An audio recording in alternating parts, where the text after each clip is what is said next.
I am going I I am going to try to do something a little different today.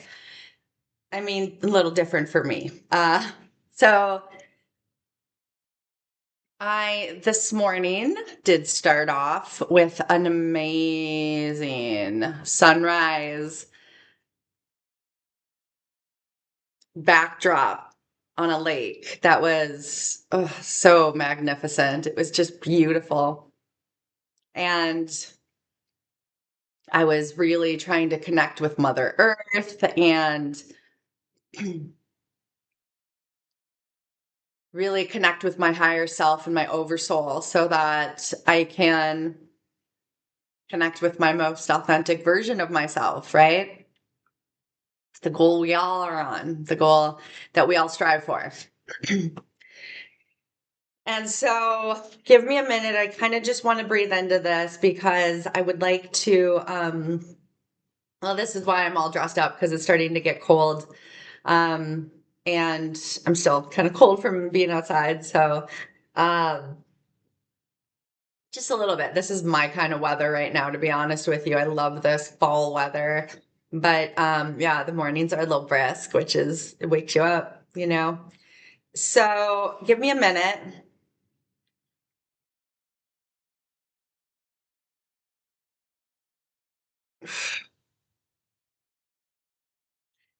The goal of my video and my intentions today are, at least in this video, to be able to utilize my morning, the morning energy, the morning sun, the activation of the sunrise from the sun to activate our 12th dimensional DNA strands of DNA.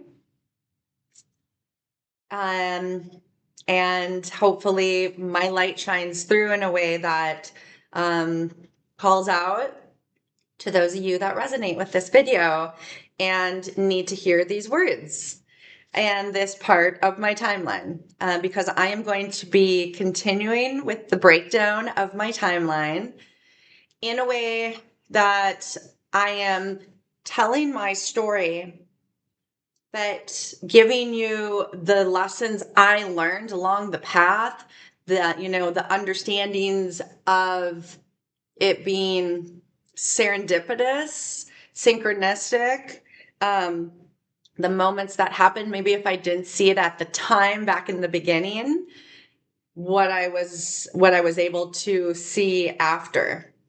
And all this is intended to help me remember and in turn help you remember. So, if this resonates for you, like I had mentioned, I'm going to be just continuing on a part of my timeline. And it is the part of the timeline that I begin in a mountain town, a mining town, old mining town, tiny, tiny little town. And this town, in the 8 to 9 months that I had lived there, was definitely the most scary and like just terror that was put on me in my entire lifetime. And it was gang stalking at its most brilliant, apparently, because all the videos that I've seen since having my own personal gang stalking, potentially human trafficked experience, I've seen from all the videos that other people share regarding their experiences that this was something that, I mean, I experienced everything that they tried to do to gang stalk you / kidnap you into the human trafficking part of society, where they, use humans as slaves for whatever purpose that they need you for and want to try to use you for. And where I'm going to start with this is because one thing that always stuck out in my mind about this particular town, because again, what happened, let me start. Let me just kind of start telling the story, and then I'm going to, plant seeds along the way about my lessons learned. So I had been trying to escape the harassment and the intimidation, and like I say, the potential kidnapping into human trafficking rings that I had been facing for now probably about let's see here, about 5 months, and down like in other cities, but had started the moving process because this is my 3-year period of trying to escape, or having had escaped a con man slash scammer who stole my whole identity from me, getting me in trouble criminally with charges, and attempting to get me in trouble with more charges that I was able to, disprove, luckily, but got unlucky with one charge that ended up sticking onto my record.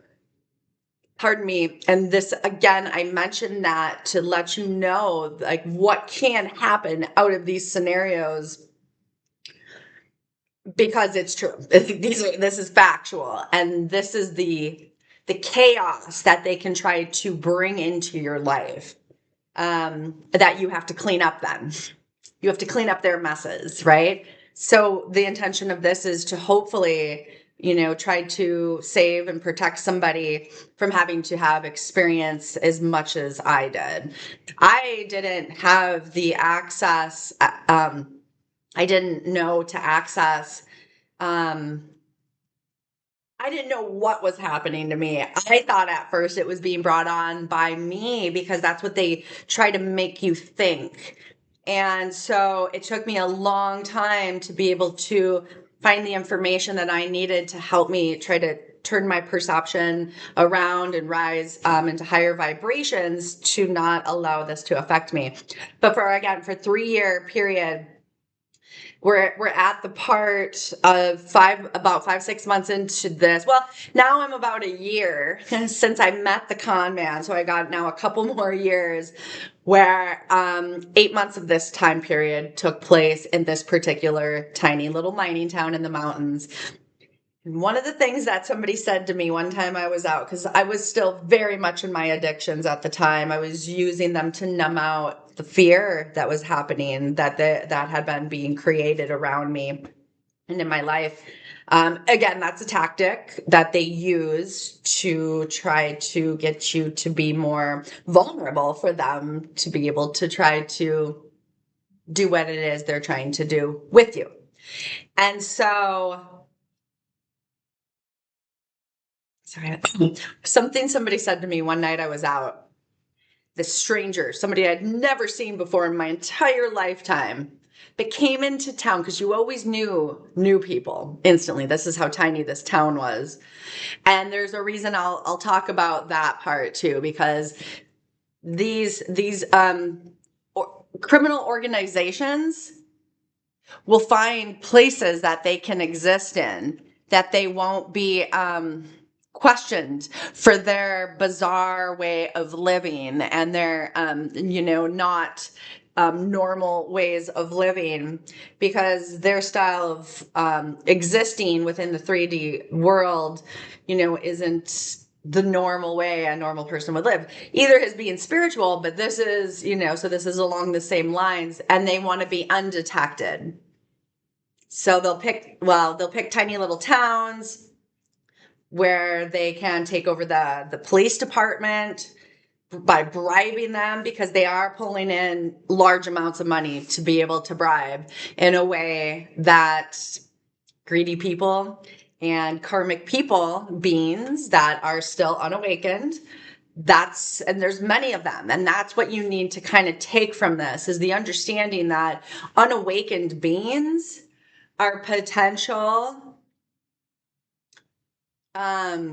people for them to be able to either bribe, threaten, harass, easily just be like, use their greed with, or their desire to need drugs, or they'll supply them with whatever they need, or threaten like a family member to,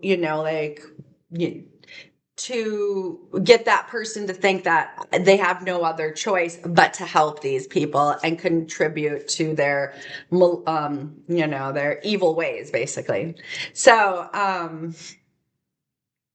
somebody says to me one night, I'm out, the mine shafts or the mine shafts are so deep here that you can't even hear a body hit the bottom. This was one night, this was just an example of something that there's like, this was a way that they were trying to mess with my mind and put me in fear state. Because of course, like, so back then, before I knew what I know now, yeah, I was like, what the fuck? Like, you'd be, just having a good old time, talking with people, all of a sudden, boom, they would just send somebody in. It's very scripted. It's basically like a play for them. Like, they're scripting their own play and they send in the actors as needed. And it's depends upon each person, or at the time victim that they're working on. So that's just like a glimpse into the next 8 months of my time in this town. So I'm gonna actually pause this a second. Hold on 1 minute. Okay, so thank you for holding for a second. I mean, I know for you it wasn't holding, but okay, so let me just try to connect again here to be able to get into this, to know exactly which parts I want to talk about, how to be able to express and communicate this information in a productive and educational way for you. So hold on.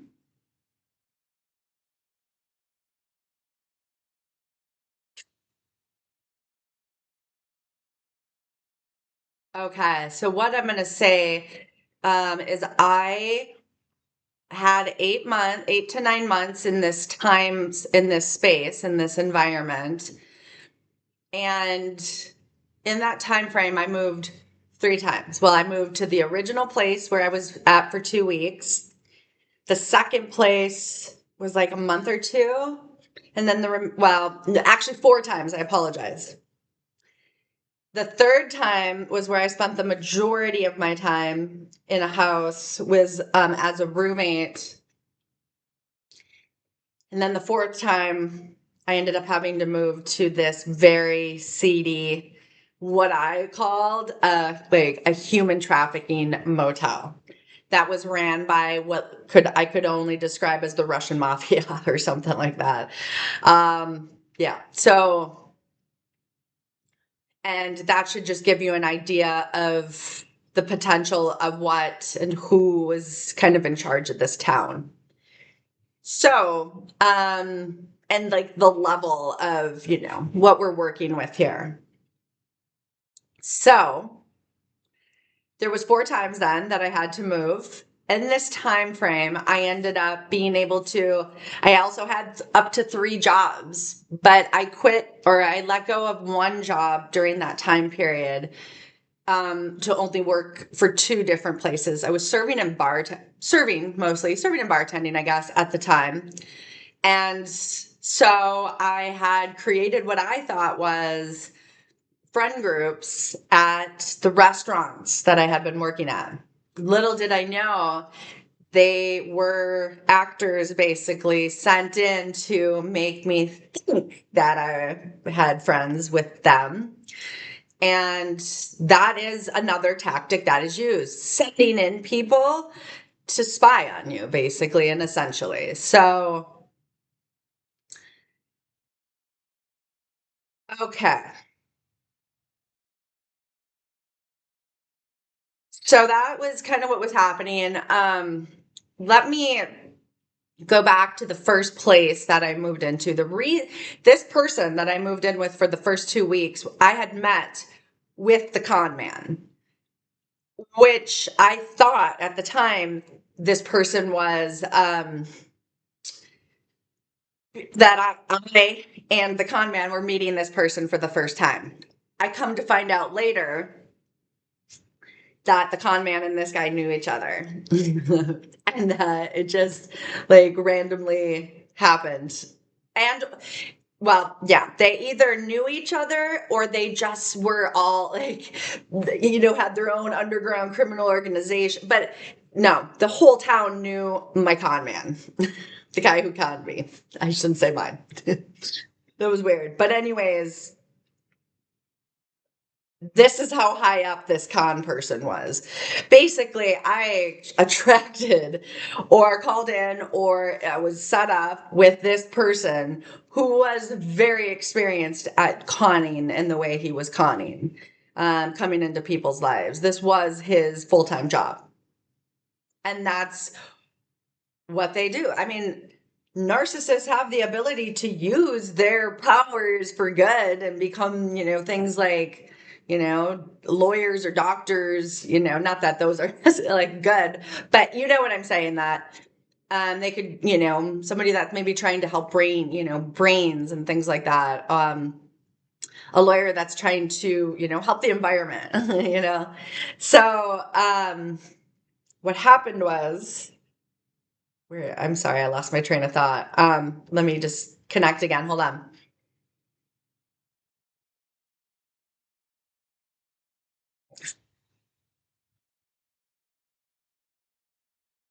So the 2 weeks I was staying with the guy that I had met with, the con man, like almost not quite a year before this moment, like 9 months. This is the person I'm reaching out to. This is like the last person I had any information and thought maybe. Also, this person was about 45 minutes away from where I had been living, so I was thinking that I was escaping the people and the environment that were trying to human traffic me and kidnap and potentially murder. Whatever it was they were trying to do, I figured that even like my chances to at least try to go with this person who was 45 minutes away from that original town, or the towns, because like I mentioned before in the previous video, I had moved already at that point a handful of times prior to moving up to have to do another 4 times.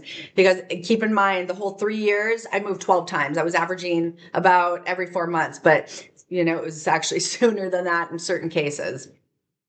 So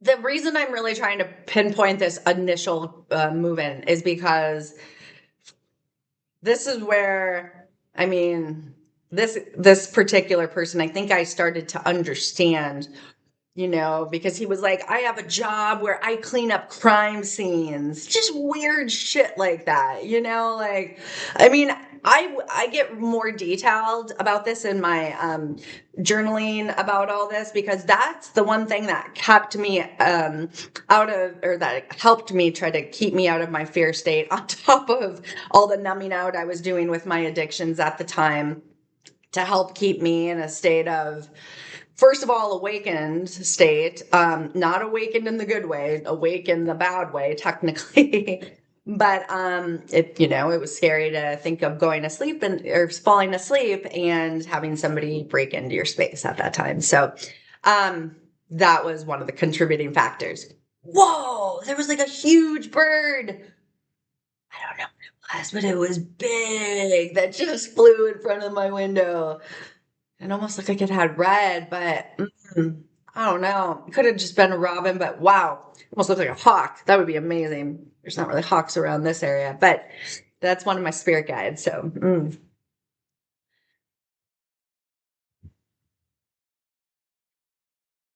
so I end up in this space. I ended up he owned a trailer in this like seedy area of the whole town itself was pretty questionably seedy, except for the beautiful areas where you'd go and camp and hike and everything. But this particular town, I learned quickly that it was not a town that would just accept anybody, nor would anybody really want to be just living there. The idea was inviting because of how beautiful it was there.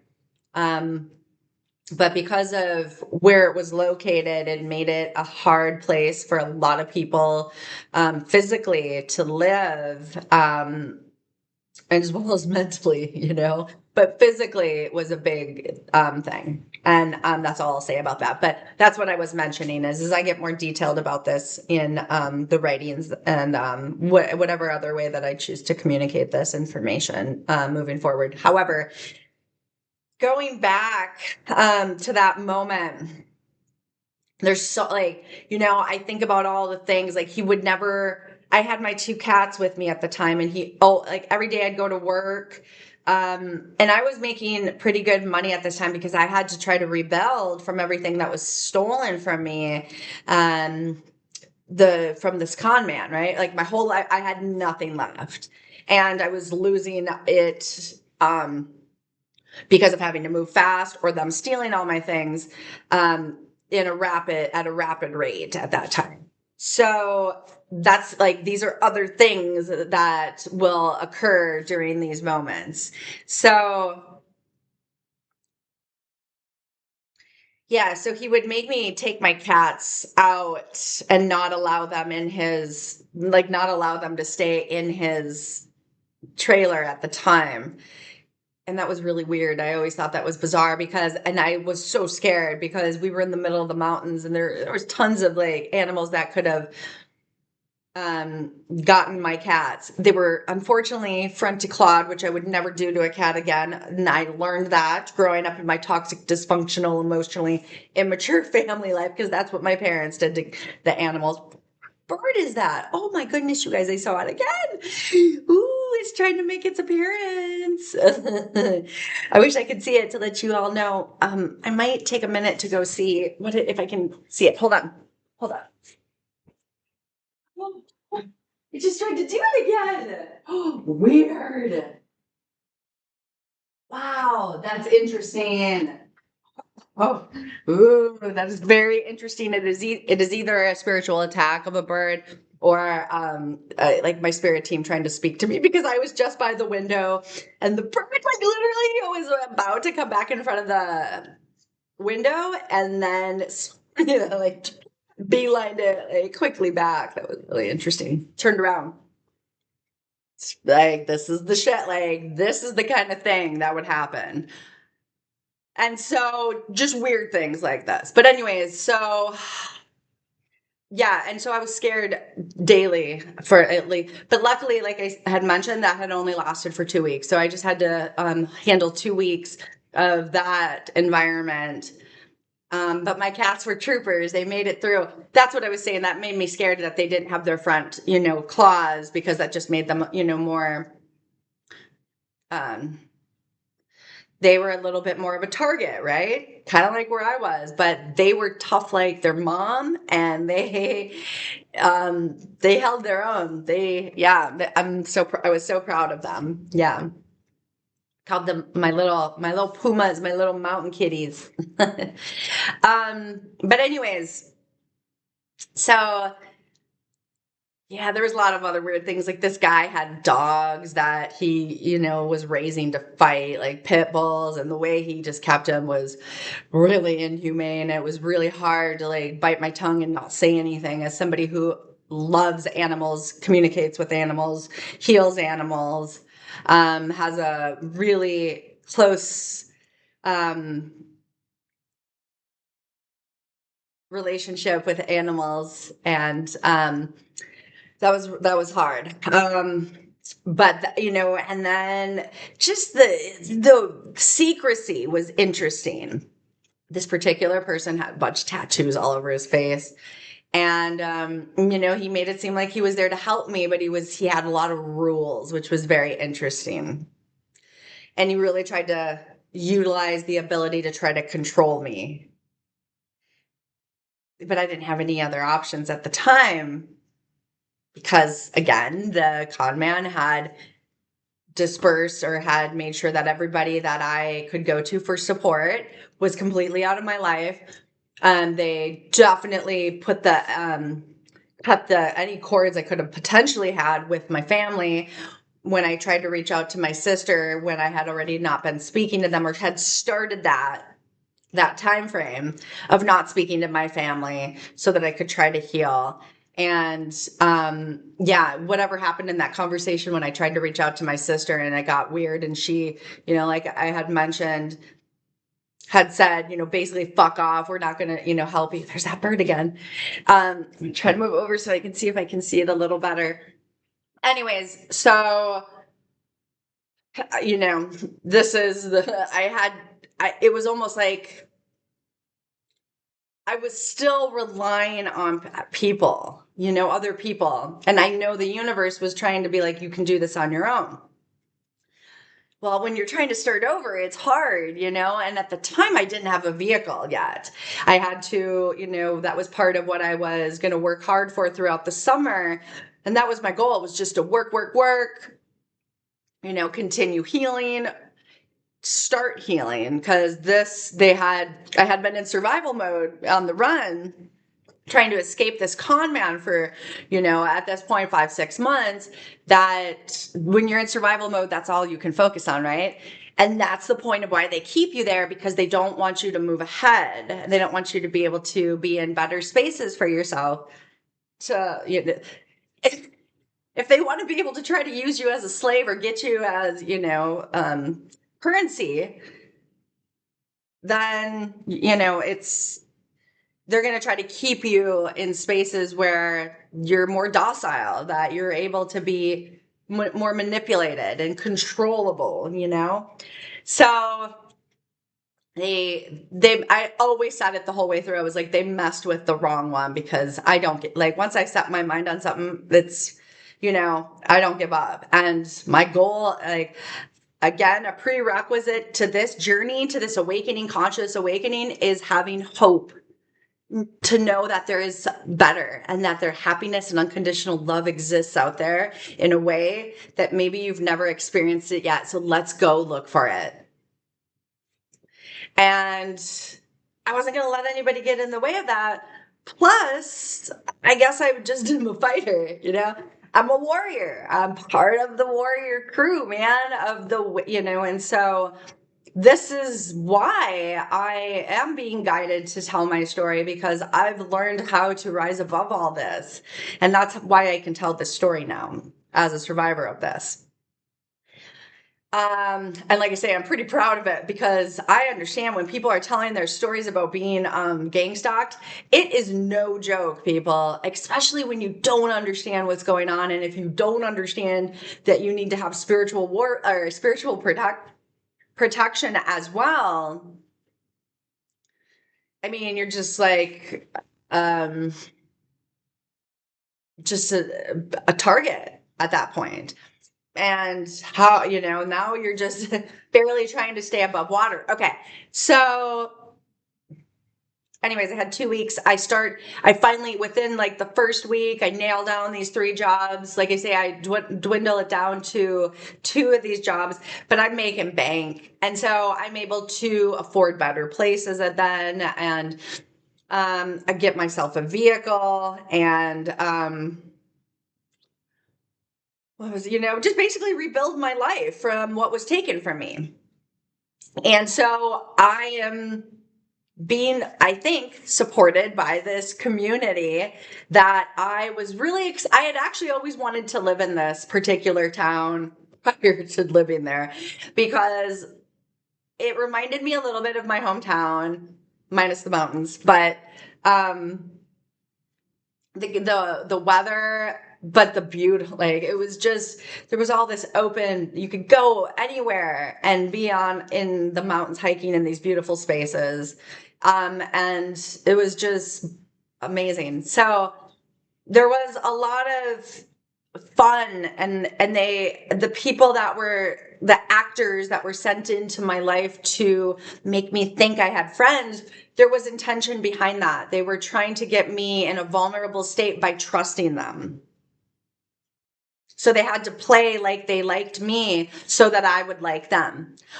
And they knew I was going to be pretty trusting, because even though I had had this experience happen, I came from being a people pleaser, and they knew this, and I had also, been in this super vulnerable state.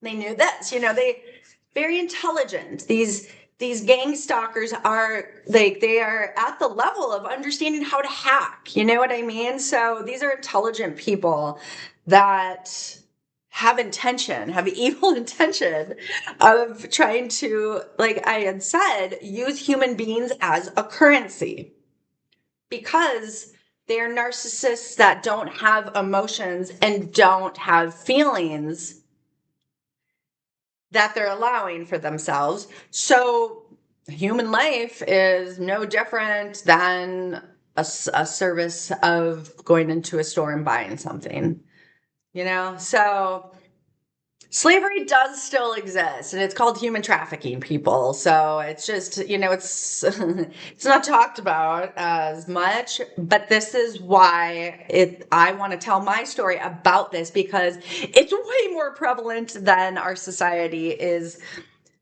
been allowed to see and be exposed to.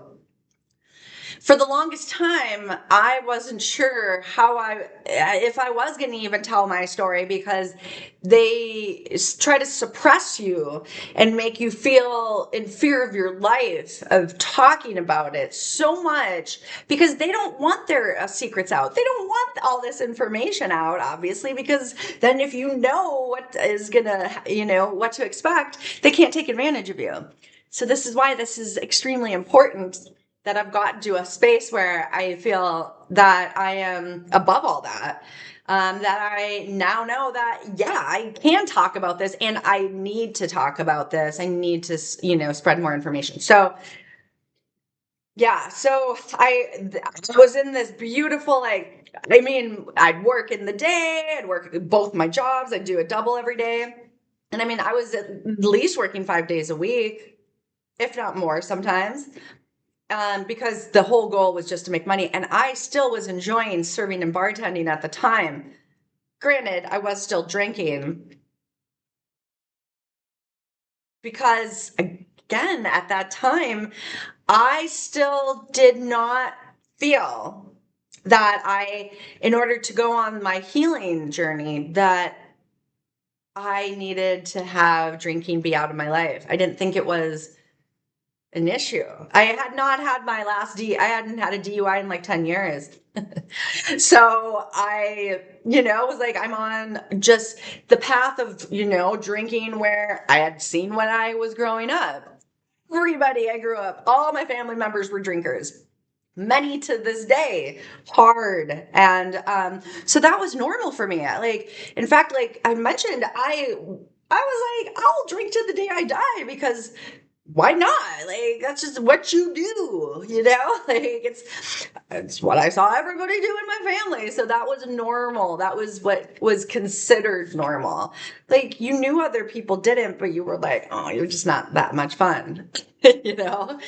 And that's not the way to think at all. But had I known, I guess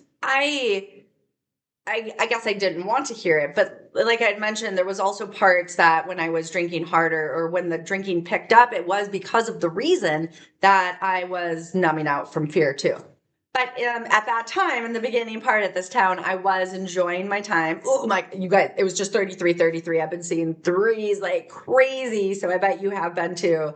And that's amazing. The fact that it's been 4 threes, I've been seeing like three, like that's intense. That's really, really good. So, anyways, throwing that out there.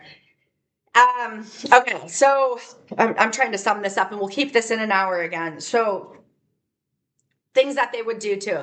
So, literally, whether or not, like, people, it was interesting too, because throughout my time period at these jobs, people would trickle in to the job. And when I look back at it, it was more and more people being sent in to help in this scam of me. I was target.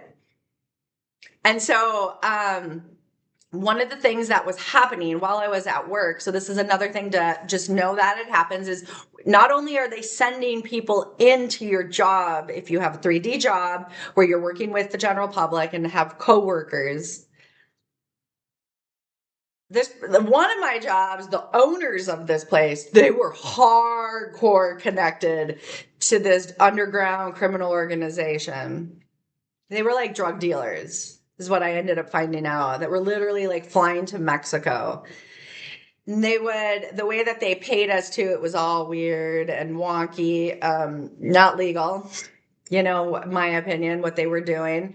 But you couldn't say anything, because you knew, like, there was this unsaid, like, you just knew they were connected to high people that would have done something to you. Because you would hear stories about people that tried to, go to the courts about, illegal things that they were doing with the employees, and story after story, nobody was able to follow through on any of these. And so that's how you end up knowing that they have high up, like they have friends in high places, to use that cliche saying. And it's true. It's fucking true, people. So I'm thinking I have like all these new great friends, and I'm so excited. I am just falling into their trap like perfectly for them. One of the other things I have to mention is that first person that I stayed with, because after the first 2 weeks, I move in with this woman who was handicapped and would need help at times, but needed a roommate because she needed help with her rent. And I'm pretty sure she was not part of it, but yet there might have been a little, but there wasn't. I think they were trying to get her involved, and maybe over time, had I stayed there longer with her, maybe she might have, but I'm pretty sure she definitely wasn't, at least during these. I think it was 2 months tops that I stayed with her, potentially just only a month. But oh man, her, like, one of the reasons I wanted to leave from that space, otherwise I would have probably stayed, was because she kind of started to get a little weird. But her room was so stinky. There was this nasty stink. It had, who knows? Like, I've never smelled a smell like this, but it was hard to like live there because it was just so bad. This was pre my mold exposure. So man, I can't even imagine what that would have been like after mold exposure, because I have such an olfactory sensitivity now that I smell everything. And so, but it was bad. So yeah, and so all these people kept coming up, whether they'd be customers coming into the restaurants, and they were moving into town just constantly. Okay, so these are things that'll happen. And if you're meeting all these new people and they are coming up to you in a way where they're just so excited to meet you in this really obnoxious way that now, I now know is very untrustworthy of somebody. Like, people don't come up to you like that. I mean, at the time I would always, and they knew this, I would always kind of say things like, oh, well, they're just being nice, because that's how I would be.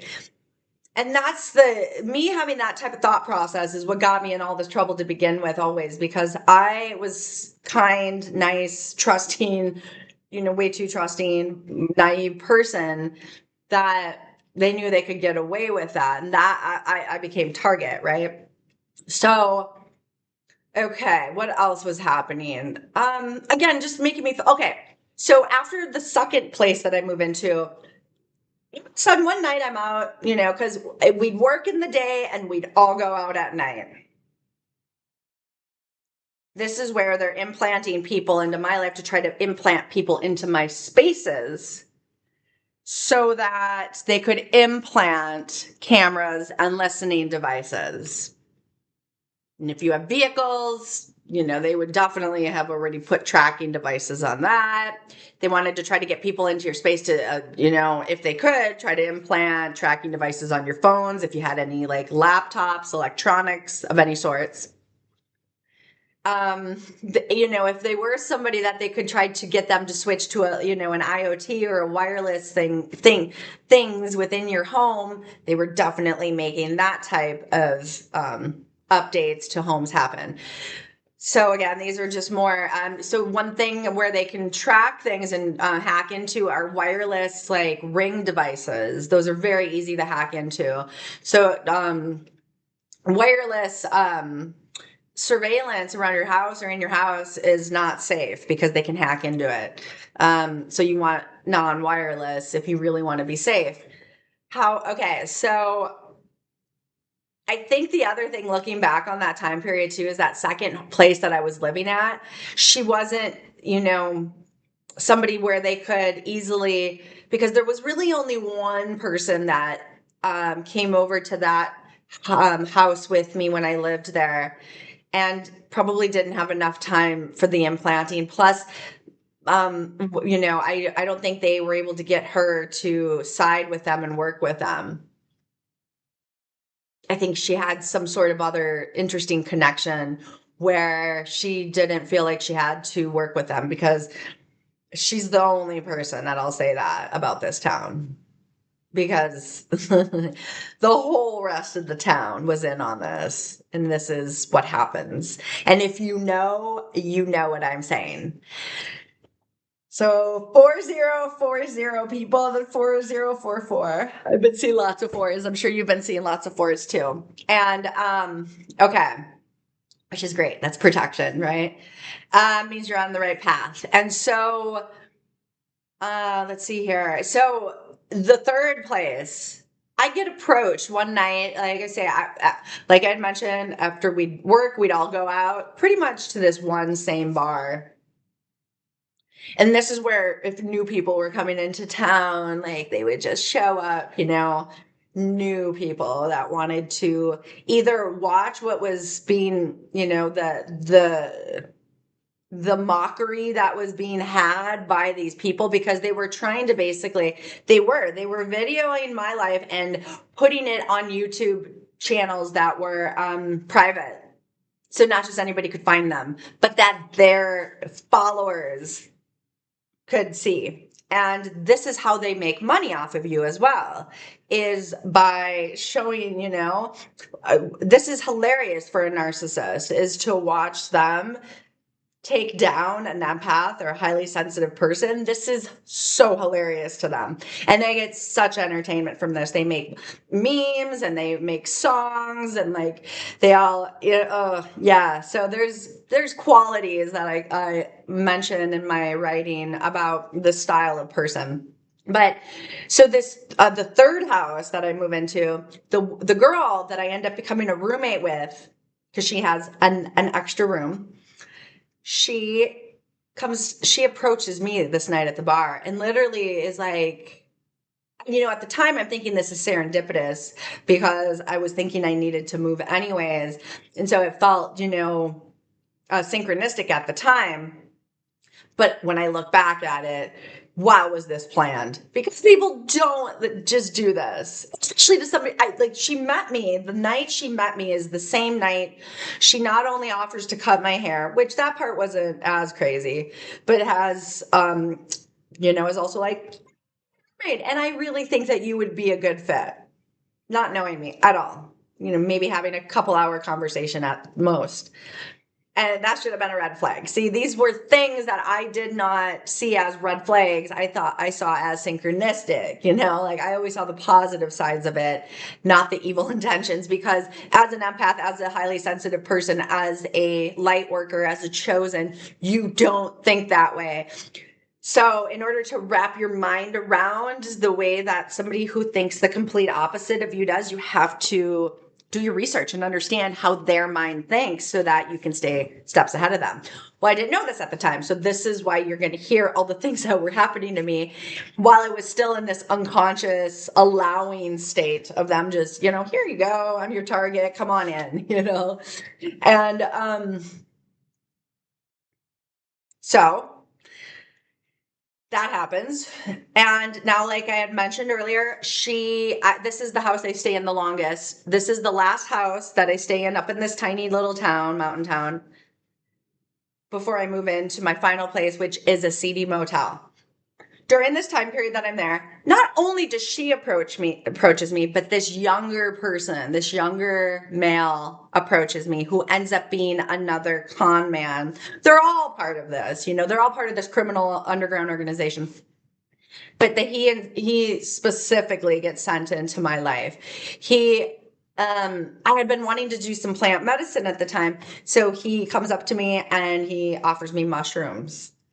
And they had, it was always so interesting because I remember I had just been talking with somebody about this. It was like the Truman Show, basically. Think about it like that, where everybody knew what I wanted, what I was thinking, because I would tell somebody and they were video recording this and then relaying. So people that would come in knew exactly, oh, she wants to do plant medicine. Send somebody in with some mushrooms and tell, And so, and also, like I had mentioned, it was during a time that I thought I was finally in a safe space around safe people after not being around safe people, after just being conned.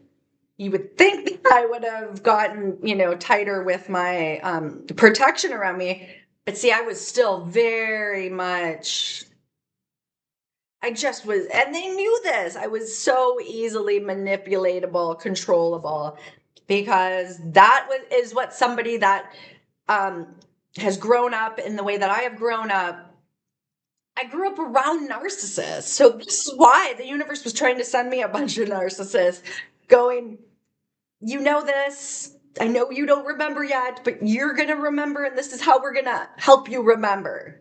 So that's the point. Like when I look back on this, that was the whole point of all this. I couldn't see it growing up, and so I definitely couldn't see what was happening at this time. But this was the major wake-up call from the universe going, bam, bam, bam, wake up. And so, and it did. It woke me the fuck up for sure.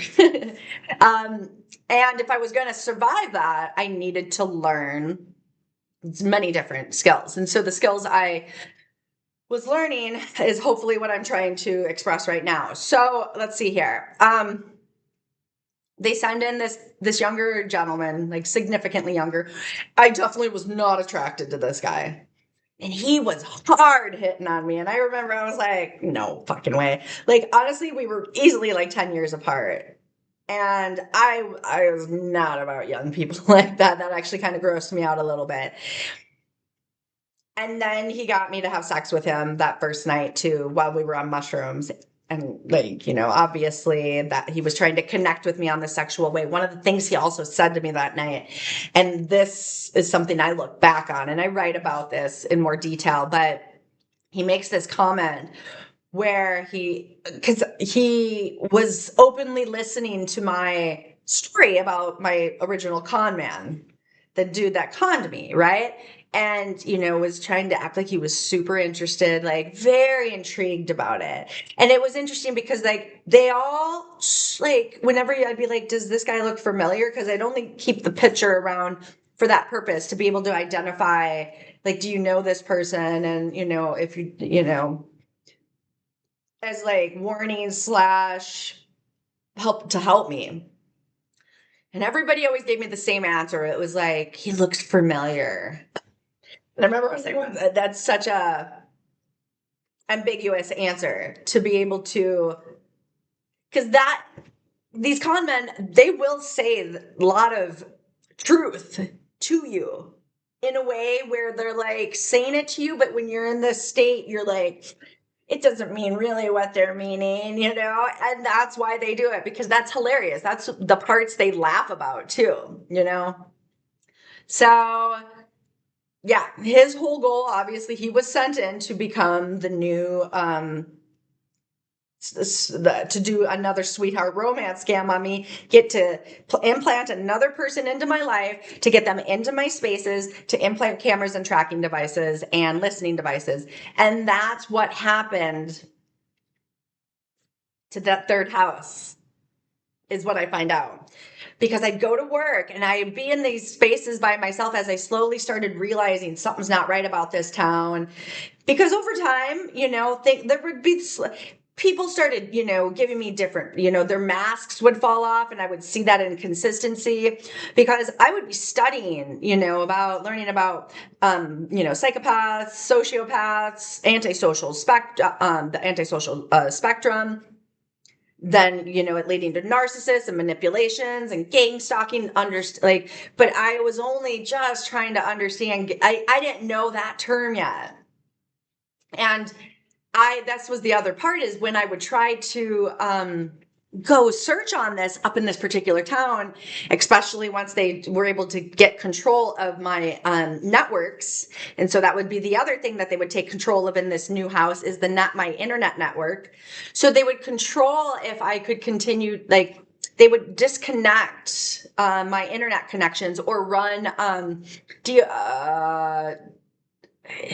okay, so it's a DOS attack, like basically where they overwhelm your network so that you can't connect. Just basically making it harder for me to be able to try to understand what was happening to me, because if I get it, then I can protect myself from it, and they don't want that. So they're always doing things to try to undermine you, and that's another thing. So we get to a point where, in this moment, I mean, I'm hanging out with this guy a lot, and then he does what the first guy did, and I started noticing this and seeing the similarities, and this is what started to try to wake me up, that I was like, oh my god, oh my god. And then I realized that the roommate was in on it, and then the landlord was in on it, and then that reminded me of the first landlord from the first Airbnb that I stayed at. And so some of the people that were in on this, I don't believe were initially in on this, but if they had a connection to me, they were either bribed or harassed or threatened, or just greedy, and therefore had some sort of way to make out from it. Like maybe they were, offered money. And like I say, if they were a drug addict, they were offered drugs to, keep their, because usually hard drug addicts don't have the money to buy their own drugs. So, and they're very controllable by this type of person, because they want drugs and they're chasing their dragon. So, like the landlord, for instance, in this house, I know she wasn't in on it, but I know she turned into it at a certain point, because what transpired from that was eventually this person putting me in a position where I had a good relationship with her, and all of a sudden she turns on me, wants me out of the house, is like trying to evict me. And again, in the same way that first Airbnb lady wanted to try to evict me when I was like, I'm leaving. And this is what happened in this house too. It was the moment I said I'm leaving and I'm going to give you my notice. She gives me the eviction notice, and I had been paying up to that point. So there was no purpose except to create more issues, to try to give a negative record on me, to make it look like I'm some irresponsible person that doesn't, take care of her things, which I was an upstanding member of society. I was a functional addict at the time, you know? I didn't see it like that. I just thought I was I just thought I was living is how it was back then. But, looking back on it, that's what was happening. So she, and then this guy all of a sudden randomly, just like, we were having fun hanging out. We had only been hanging out for like a couple of months, and he turns on me in the same way that the first con man did. And he gets me more or less kicked out as well by telling this really fabricated story to her, which contributed to her wanting to evict me. And like I say, they were working together. So this was all, a play, an act that they were putting on. And the cops were kind of in on it as well up there in this tiny town. And this was well known information that the police force up there was controlled by a dark force up there, and an underground criminal organization. That was very known, but you didn't know it in the live form that I did until you were actually in this and experiencing how corrupt this particular police force was. Back in the day, this particular mining town there were tunnels underground, and it was very much a hub for human trafficking and trafficking of all types. It was definitely a place mentioned in Prohibition, and human trading, human slave trading. So human trafficking is what the term this day is called. So it continues to this day in this particular town, very much so. And I got to see the dark underbelly of this, which was, yeah, like, it really goes. when you're like trying to wrap your mind around the fact that just everybody is in on this. So it's like knowing I'm like, you pretty much just got me kicked out of my own place, but I was going to leave, but I wanted to have another month. You know, my goal was to have another month to try to have time to find another place. And he's like, well, I'll help you. And I'll help you with putting, because at this time now, he had been having me pay for a lot of his things. So at this point, and I had just bought a bunch of things, I had loaned money to somebody up there, a significant amount that he was supposed to pay me back, and then doesn't, but he was also a part of this, so that was part of the plan. Again, these are ways that they're trying to take away, if they take away your financial ability to be able to survive and pay for the basics of living, that's another tactic. And so I was at a space where I was at minimal money at the time because I was not expecting to have to move. And that's why I loaned this money to somebody. And because right about this time, he puts me in this motel. And it was the seediest, like I say, it was easily ran by like the Russian MAFIA, literally. And there were other mafias and whatever other, like, there were other names for other different culty kind of like type of groups, very, very dangerous people, basically. People that would make you disappear without blinking, without, any thought process. No, like straight up as evil as it comes. And so puts me in this. I witness like young kids coming in and out of this motel. I witnessed one of the stories I remember was this female next door to my, like, I know they set this person in on purpose because she was so loud and the walls were paper thin. She had talked about this story about being gang raped. And then when I saw her face, I mean, her voice sounded young, but she looked so haggard. And so this is when I'm like, oh my God, she's fucking being sex trafficked. Holy shit, And this is where I was like, oh my God, I think that was the point of putting me in here, is they were trying to get me into a spot to human traffic me. This was another attempt, at least. So they had also been breaking into that space once he put me in there, and they inserted their own cameras, and they definitely were in charge of had taken over the network there. Also at this time, both the jobs, I start realizing people would talk at work and they would say things that I was doing in the privacy of my own home, where it was just me and my cats. And I knew, I was like, what? Like, nobody else was there. How did you know that? So my mind is slowly putting things together, and I'm like, oh my God. And I start realizing that everybody I'm working with is literally, they have a job in what their purpose is with whatever it is they were trying to do with me up there. And so when I realized this obviously in the privacy of my own home. So they witnessed me realizing this. Therefore, so now they are on the attack because they know I know that they know I know. That's when the fear, the shit got super scary. And it got so bad at the job because people were being sent in. And this is where, this was literally the scariest moments of my life, that, people were coming up and threatening me when I'd be at work. This is where the landlord, this was one of the reasons I left, is because she came in and threatened me on the job. It was creepy, like the weirdest shit. Like, there were times I was like, I feel like I'm getting punked, And so I know I'm catching up to an hour here. So let me just try to, finish this time period off as fast as I can now. And let you know that there was so much that happened during this time period. But the reason, like I had mentioned, that I really wanted to speak about this is because when they do know that they're going to step this up, and they're going to try to scare you even more now, because now you are seeing basically, it's kind of like the Wizard of Oz. You're seeing behind the curtain, and they don't want you to see behind the curtain and see the man controlling it all.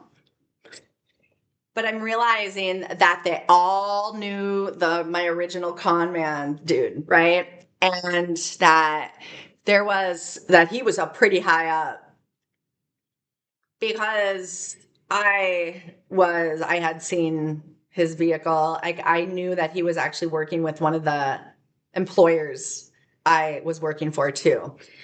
And yeah, like I mentioned, they all just turned on me in a blink of an eye too. So if that kind of thing happens, that's how you know you're getting gang stalked, and that's how. So I realized I couldn't trust the whole town, and that's like a really hard concept to wrap your mind around. You're like, because you're like, that's insane, right? That's literally insane. It's not. And that's why it's really easy to do in like a small town like this, and why they chose this particular town, because I had hundreds, I'm not even kidding you, police reports. I even had moments where there were video cameras on certain areas, like on my hotel room door. And, you know, when like I knew somebody broke in one day and I called the cops, they tried to come in and then go to the owners, the Russian mafia owners, and go get the camera to see if they could, you know, see. And weirdly enough, the camera wasn't working at that time. You know, things like that would happen, you know. And this is how they get away with this stuff. They know how, you know, they're either going to work with somebody to make them do what they want them to do, or they're going to do it. You know, they're smart enough to know how to do anything. That mind manipulate, hack into your shit, watch you, track you. And so I got to a point where, because people were literally saying like basically threatening me to get out of town. This was the moment where somebody put a photo into my because I had to start using flip phones at the time, because I had to get phones so often, because they would hack into them, and they would make my phones die on me. Like, just a lot of shit. A lot of electronic shit was happening at this point. And this is where I was really trying to step up my game and learning more about cybersecurity on that aspect of things as best as I could. But what was the other thing I wanted to quickly say here is that so I was down to like a couple of people who I thought I could trust, and then I was down to like one person. Then the original guy that the first place that I lived at for 2 weeks in that trailer with him, the dude with the tattoo on his face that had, you know, dogs he was training to fight, pit bulls, and kept in very inhumane conditions. He turned like he got really weird and turned on me in this really creepy way too. And it was all weird. They were all trying to connect with me in a sexual way and take so that my creative side couldn't come out. Because if they were siphoning me through the sexuality side, or through, you know, my sacral sexual side, that would take away, right? Now I understand that. And because of that time period, that's when I went celibate after that. Because I realized that finally, and I stopped giving that away. I didn't know I was doing that at first, but that's another way they're trying to connect with you and have a hold on you. So know that exists. So it got to a point where, because I had to quit one job, and then the second job at this point, I was really hard. Like, I was drinking daily because I was so scared. And I was using any drug at this point to try to numb out and stay awake.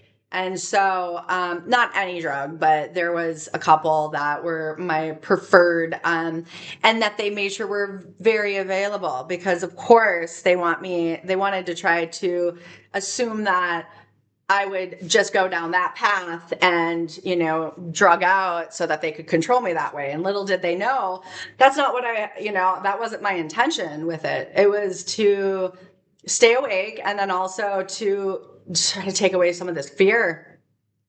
Because, you know, you just didn't feel quite as scared when you were high and or drunk. And so this created some issues for me at work, and I'm sure there was some paranoia that might have set in, but also they were turning on me at this second job as well. And also stories were being told to the owners and people. So people started slowly, whether they were, because again, there were a lot of people there that were not working with them originally. Ooh, it was just 104.44, everybody.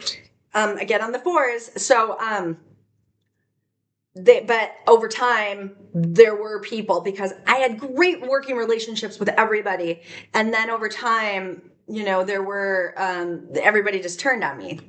So one of the things that I kept thinking that I contributed to that was, during that time period, was the fact that, I did have my addictions at the time, and that I was creating that. And they played off that, obviously. They used that to their advantage. And obviously it contributed, for sure. But was it because the fear kicked in so much that even I couldn't even numb it out with all the drinking and or usage of any drug at that time, after a certain point.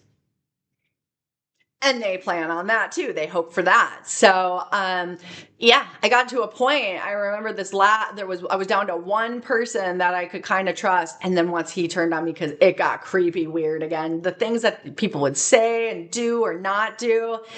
And I knew I had to get out of town, because I also had realized I needed to quit that second job, because I knew that they were all, had ill intentions for me, and that the custom, they literally people were coming there to watch me, like, as if they had already known me from watching me online on a secret YouTube channel, and wanted to, like, I was basically like a star for them.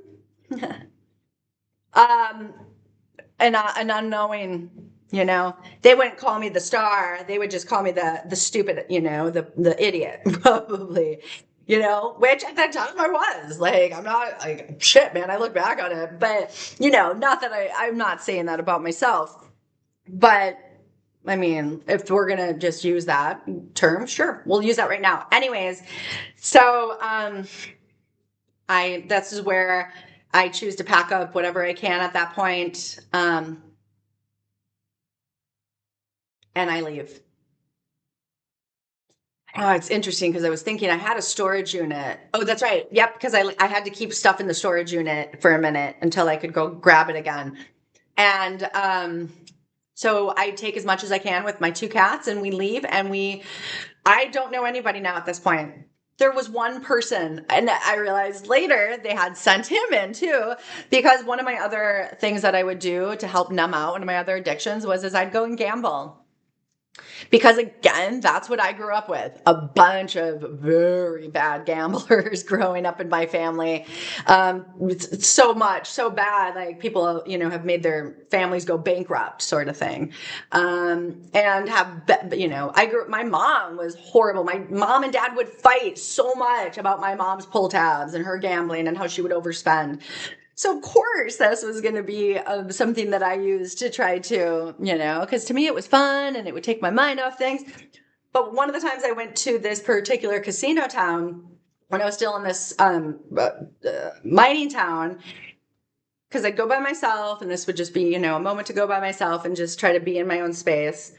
And they sent in another person from there. And so I go to this town after I'm leaving this other town, not originally to seek out him. There was somebody else in this town that I thought would help. Well, he got turned against me for whatever reason, how he got bribed or whatever. And so literally was like, I'm sorry. And I was like, I'll just stay. Like, I just need like a night or two, and I'll stay in my car with my cats in my car in your driveway. Nope, no, we have too many cars. Like, that just didn't even make sense. It was just like straight up. And so that's when I was like, you knew instantly. I was starting to, just feel this instantly, the people that were turned against me intentionally.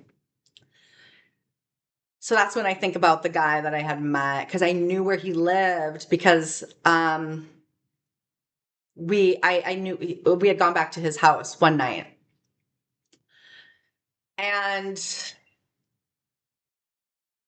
so he would have been one of the last people I had like a sexual tie to for a minute.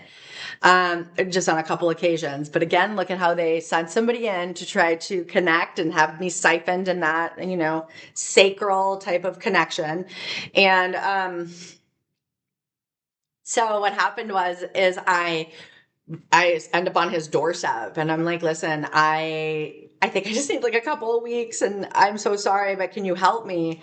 And then it was during this time period when I move into his place, I was just trying to complete the probation that would have gotten that felony fraud charge dropped off of my record, and I was on like par with it. I was doing everything I was supposed to have been doing. I just had a little bit of my fine left to pay off and a couple hours of community service to finish. And I had told him that I just was my plan was to just get a job in this place to try to get enough money to get that taken care of so that I can move on and have my own place. And my goal at that time was to try to get out of the state. Well, one of the things I forgot to tell you is back in the other town, they inserted a photo that said, get the fuck out of the state that I was in. And these were the things that they would do to mind manipulate you, what I called mind fucking you. So that I forgot to say that. I think I started that story and I just wanted to finish that thought process. So he was a little hesitant, but I had said, because he was like, only like a week or two. And I was like, yeah. And I go, I just need enough time to get a job really quick, and, just be able to get a paycheck under me so that I can get this paid off. And then, like I had mentioned, it was going to be to try to leave the state, I think, or something like that. I'm pretty sure that I was trying to think about potentially going back home, but I was still concerned about my family and bringing back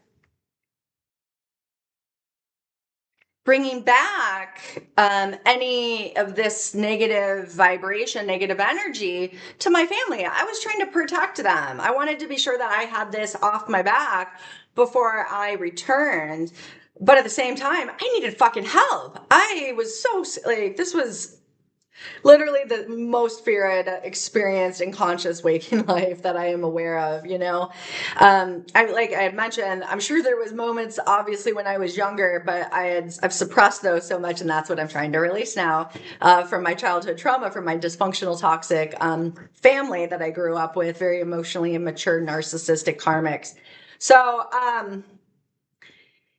anyways, I'm going to stop there because that brings me to this part of the story that is a whole nother section that I am very excited to talk about as well, because there's just so many levels. And so if you've listened up to this point, congratulations.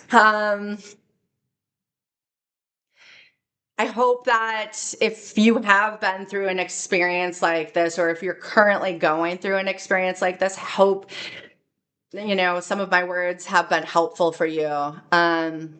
The biggest thing you want to know, that where I'm trying to get to with all this, is you need to learn you need to raise your vibration, period.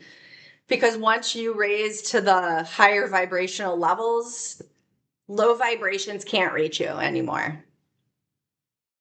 And when you're in a state of survival, and when you're in a state of thinking that you need to think of the worst case scenario so that you can try to avoid it, you're only keeping yourself in those low vibrations. And I didn't know this for the longest time period.